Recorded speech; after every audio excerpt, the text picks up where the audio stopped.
Hello, it's Thursday, June 1st, 2017. You are listening to Inception Radio Network, voice of the fringe majority. This is Carol Carl with ufo-headline-news. Here's hoping you all have your mind's eye at the ready. We're going to throw ourselves into the thick of it here with earthsky.org and their article that asks us to imagine the ecliptic, or the sun's path. Tonight, try to imagine the ecliptic, or the sun's path, across your nighttime sky. Being able to visualize it from your favorite spot to observe the heavens is helpful because the moon always moves approximately along this path, and so do the planets. Once you get a sense of it, you'll know how to look for certain bright stars and planets along this nighttime pathway. And indeed, on these coming June evenings, there will be bright stars, 3 of them, and 2 planets. And on June 1st, the moon can help you visualize the ecliptic across your sky. The ecliptic isn't the same thing, apparently, as the celestial equator. That's another imaginary line above Earth's actual equator. It isn't, because Earth is tilted on its axis with respect to our orbit around the sun. There's a video from the folks at earthsky.org. You can find that later with a link at ufo-headline-news.com. It's a visual explanation of why the plane of the ecliptic is tilted with respect to the celestial sphere, that imaginary sphere of stars which surrounds the Earth. The animation was created to teach college and high school astronomy, and there isn't any sound, be warned. But be assured it's going to give you some sense of the ecliptic. On the night of June 1st, 2017, the moon will be located to the east of that bright star Regulus in the constellation Leo the Lion. The ecliptic is marked by 2 bright planets and those 3 bright stars on June 2017 evenings.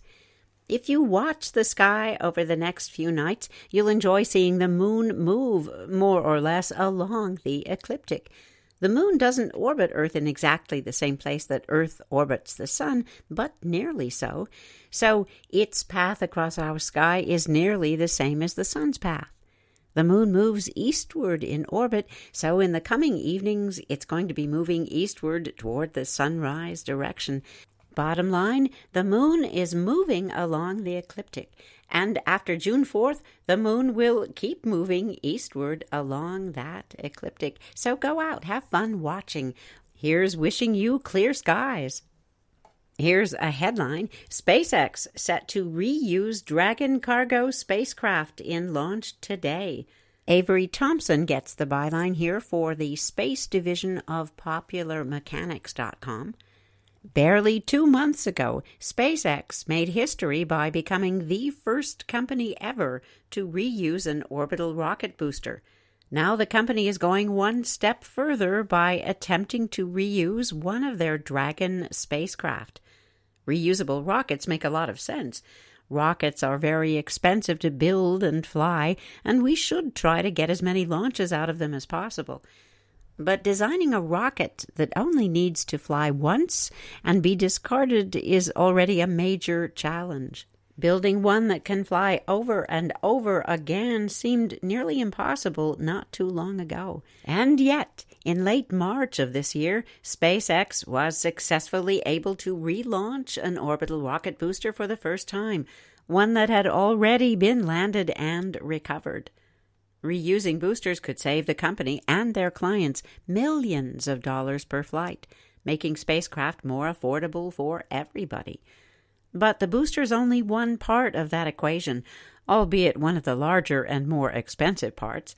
Other components, like the rocket's upper stage and fairing, are stuck in orbit and might be challenging to retrieve. So, SpaceX has set their sights on reusing the only other component and the most easily accessible part, the Dragon capsule.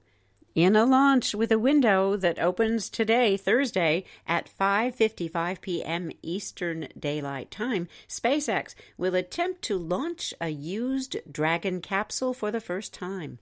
The cargo spacecraft will go on to shuttle supplies to the International Space Station, including a highly valued NASA experiment that will study neutron stars and pulsars. That specific capsule in question was previously launched in a 2014 delivery mission on the ISS. If this test is successful, it means that SpaceX will be about 2/3 of the way to a fully reusable launch system, spacecraft and all.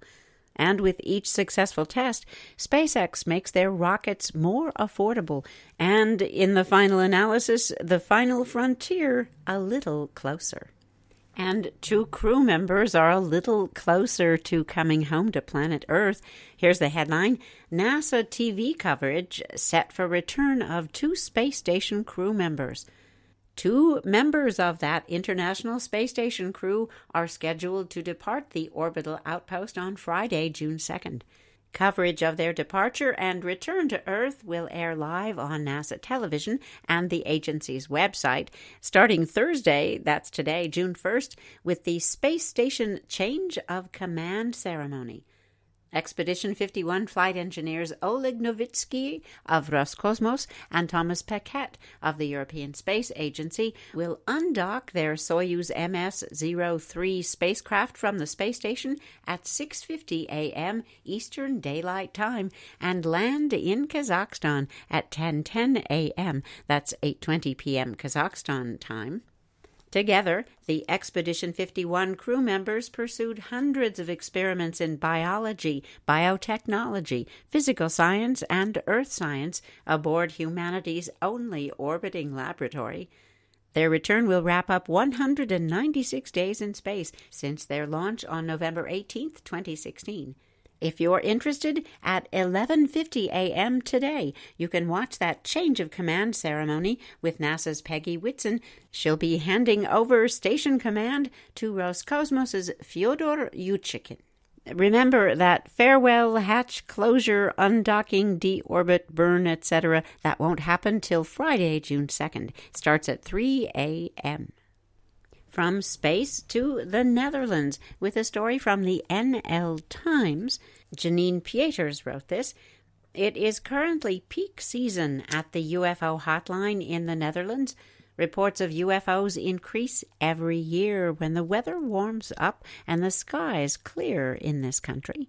Quote, the days are long, people are outside a lot, and then you always see a peak in the number of UFO sightings, end quotes.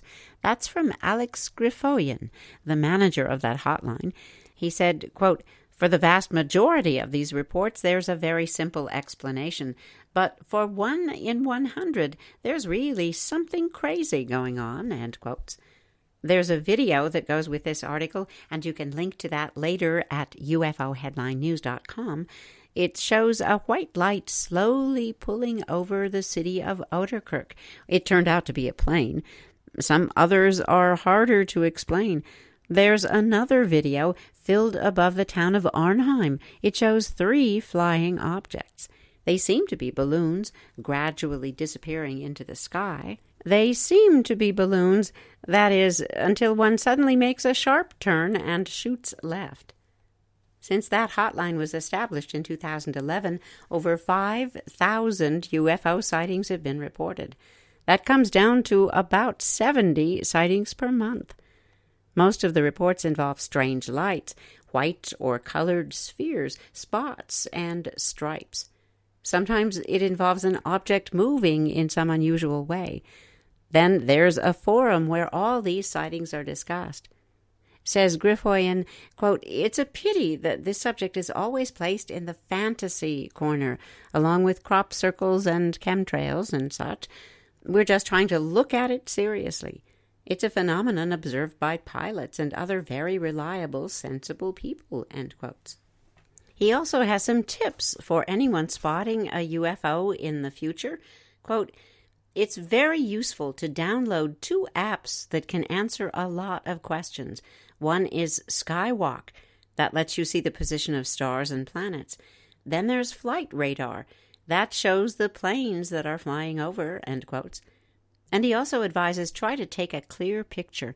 And if you record a video, make sure you have a fixed reference point at the time in the frame. In a nutshell, great tips from Alex Griffoyan out of the Netherlands. From the Daily Star out of the United Kingdom, headline, UFO starts circling near British town in shocking video. There's a bizarre clip filmed above a place called Clay Hill near Frome, Somerset. They spell that C-L-E-Y. In this Clay Hill footage, you can see a strange object as it ultimately hurtles to the ground. It then pulls up and starts to loop. It creates a circle with its long white tail, and in our observation, it does that at least once and then maybe half a time again. While it isn't clear exactly what this craft is, Clay Hill and the surrounding area is said to be a hotspot for alien activity. A fellow named Nigel Vile, a local rambler, they call him, said the nearby town of Warminster is sometimes described as Britain's UFO capital on account of phenomena that have occurred there since the mid-1960s. And rambler Nigel Vile added, quote, strange noises were heard in the skies above Warminster, and an equally strange shimmering light was observed in the vicinity, end quotes. But in this case, the unnamed resident who filmed this UFO was skeptical. Quote, probably a drone with a fancy flame effect tail or something, end quotes, he suggested. Take a look at that footage, gentle listeners. Do a little analysis of your own. Admittedly, it is a little hard to get a perspective, hard to tell how far away this object is, but somehow to us it just didn't seem to be drone-like. Not far away is the city of Newcastle. We suspect it's probably pronounced Newcastle, but we'll just tell you about the sighting. We're sure of that. It's MUFON case number 84104. The date of this sighting is the 25th of May of this year. It was reported May 31st. In summary, our witness states, large triangle of lights, direction of Jupiter, very high up. Appeared to cloak once observed.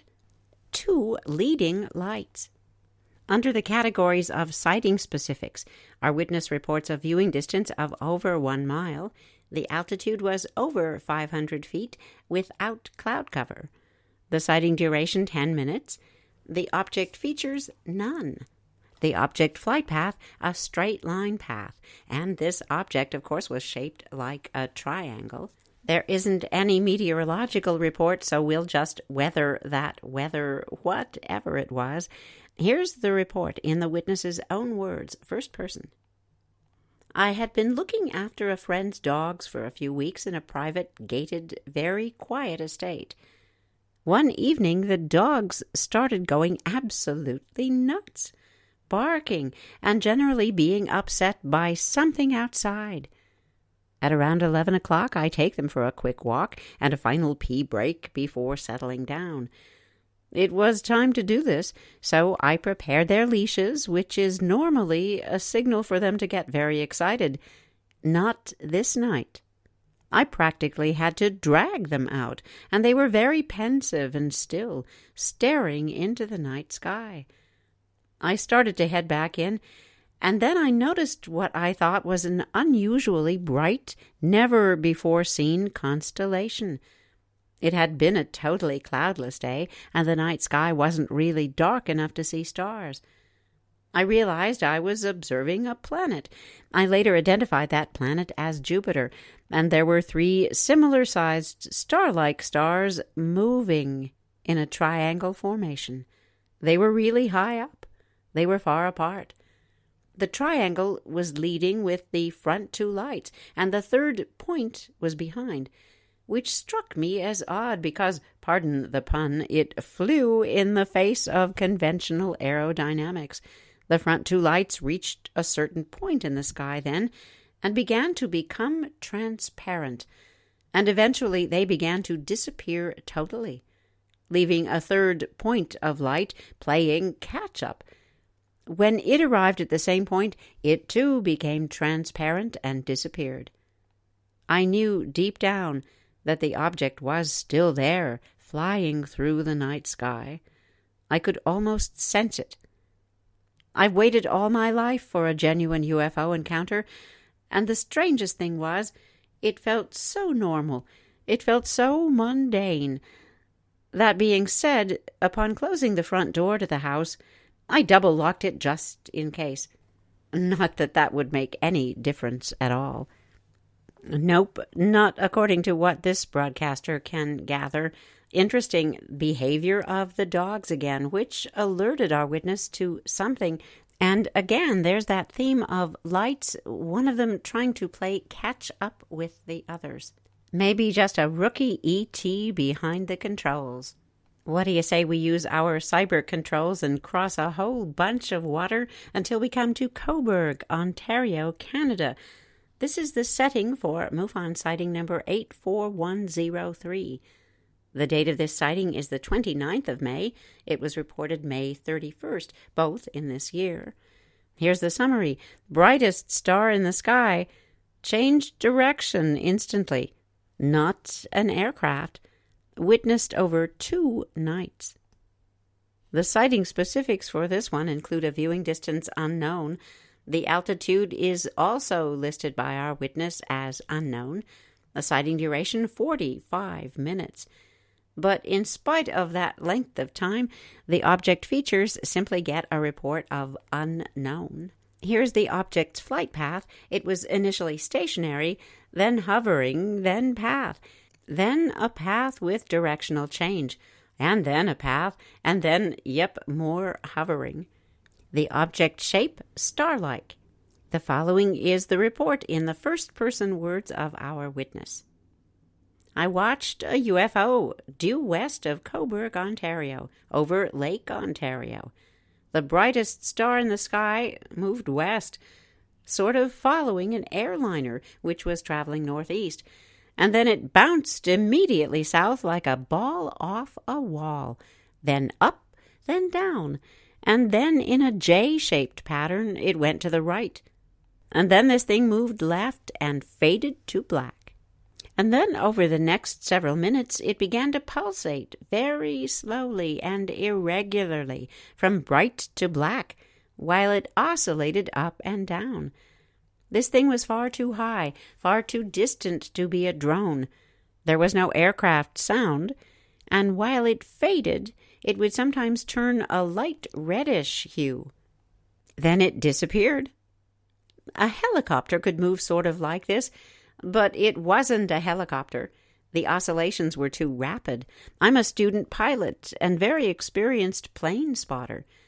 This object did things an aircraft cannot do. This UFO came back last night. The same spot, due west. It drove silently northeast, stopped immediately, and then it went south, stopped, pulsed in and out from that bright white to black. Then it went behind a cloud. It moved a little higher than 45 degrees, well above the trees.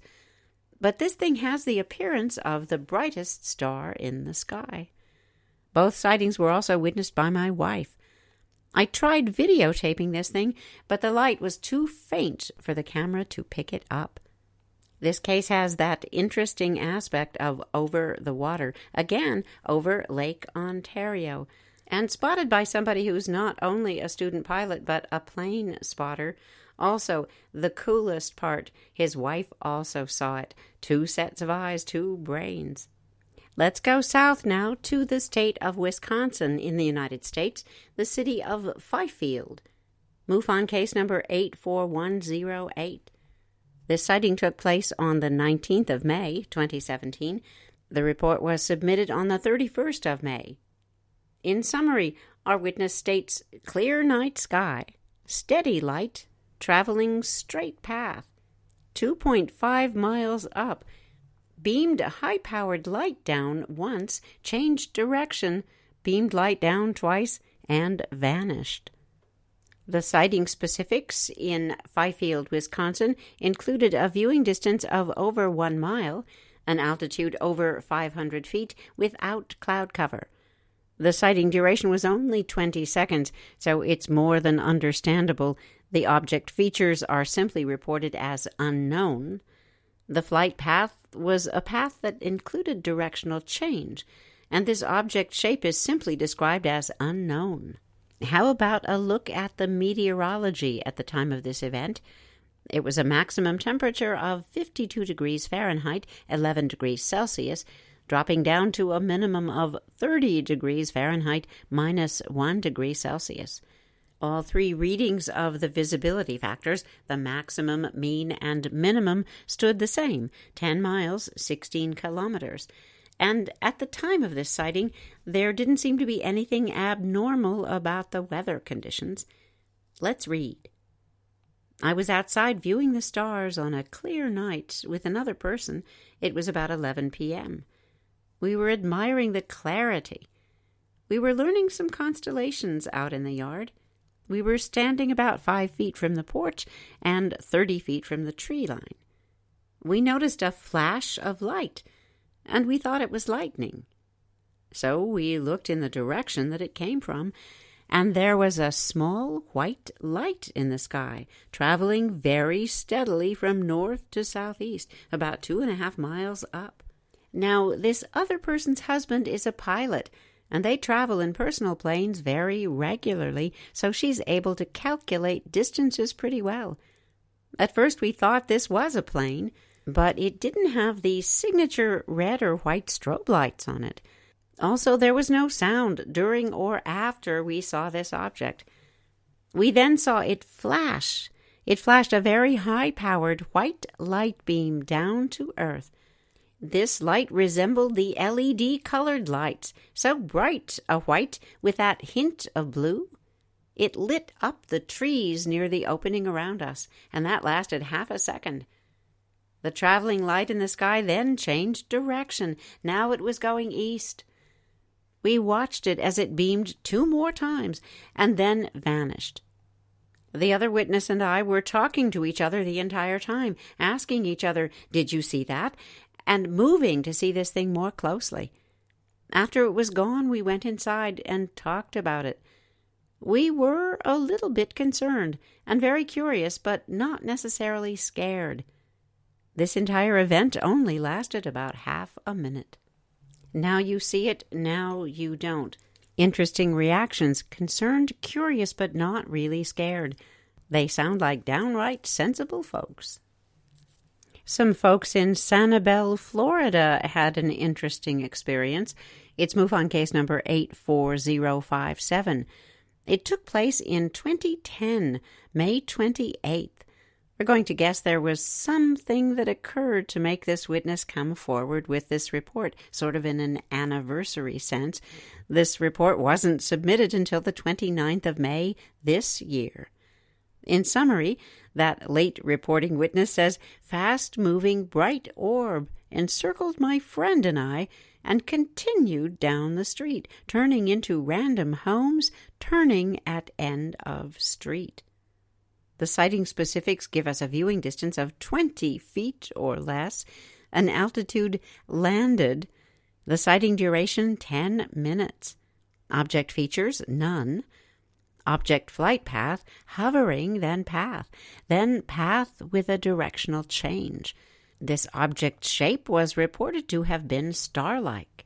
It was warm that day in Sanibel in 2010. The maximum temperature was 91 degrees Fahrenheit, 33 degrees Celsius. It dropped down to a brisk 74 degrees Fahrenheit, 23 degrees Celsius. The maximum visibility, mean, and minimum visibility factors were all the same, 10 miles, 16 kilometers. At the time of this event, there wasn't anything abnormal about the weather conditions. Here we go. Biking down Rabbit Road toward Sandcap Road on Sanibel Island, Florida. It was at night. I was with a friend. We saw a bright green orb.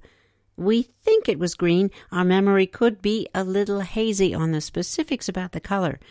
But at any rate, this thing came up from behind us. It almost seemed to have scanned us somehow, and this put every hair on my body on end.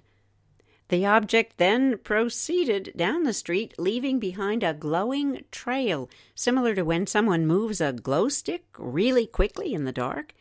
Except this trail went all the way down the road due to the speed of this object. Its path was strange because it had straight lines and organic lines as well. It seemed to appear to go in and out of driveways on either side of the road as it headed north toward Sandcap Road.